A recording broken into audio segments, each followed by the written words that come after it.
मैत्रिणीचा नवरा लग्नाच्या 6 महिन्यामध्येच सोडून गेला. ती एकटी राहू लागली आणि तिने मला रात्रीचा सहारा मागितला. मी विधवा मैत्रिणीला रात्रीचा सहारा दिला. नमस्कार मित्रांनो, स्वागत आहे तुमचं आमच्या चॅनलमध्ये. तुम्ही जर अजून आमचं चॅनल सबस्क्राईब केलं नसेल तर प्लीज चॅनलला सबस्क्राईब नक्की करा. शहरातून मी जेव्हा गावात आलो तेव्हा मी माझ्या मैत्रिणीला पांढऱ्या साडीमध्ये बघितलं आणि माझ्या पायाखालची जमीनच सरकली होती. कारण मी 6 महिन्या अगोदर तिच्या लग्नाला आलो होतो आणि आता सुनंदा माझी खूप जवळची मैत्रीण होती. एकदा तर आमचं असं झालं होतं की मला तिच्यावर प्रेम झालं आणि मी तिला सांगितलं. पण ती म्हणाली, मी कबूल केलं असतं तुझं प्रेम, पण आपली कास्ट वेगळी आहे, आपल्या घरचे कधीच मान्य करणार नाही हे सर्व. मी तिला म्हणालो, अगं पण मी माझ्या मनाला कसं समजावू आता. सुनंदा म्हणाली, आपली मैत्री आहे ना चांगली.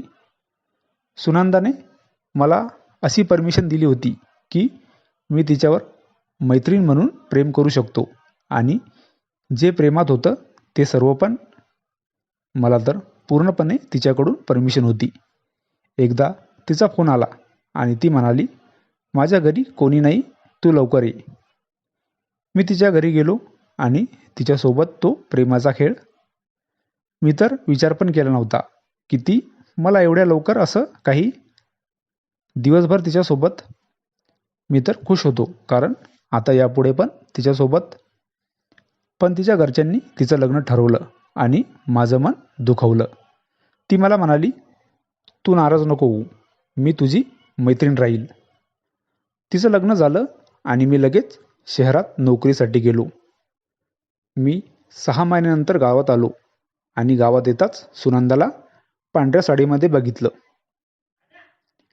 तिचं लग्न होऊन 6 महिने झाले होते आणि तिचा नवरा तिला सोडून गेला. सुनंदा एकटी राहू लागली. ती विधवा झाली होती. ती माझ्याकडे यायची आणि माझ्यासोबत बोलत बसायची. सुनंदा मला म्हणाली, मला खूप एकटं एकटं वाटतं रे. माझ्या घरचे म्हणतात दुसरं लग्न कर, पण मला नाही करावं वाटत. मी सुनंदाला म्हणालो, अगं तुला सहारा पाहिजे ना कोणीतरी, आणि तुझं वयच किती आहे, तुला अजून खूप काही बघायचं.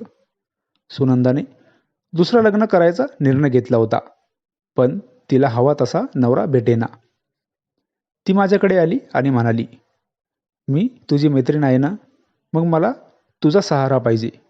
मी तिला म्हणालो, माझा सहारा तर तुला कधी पण आहे.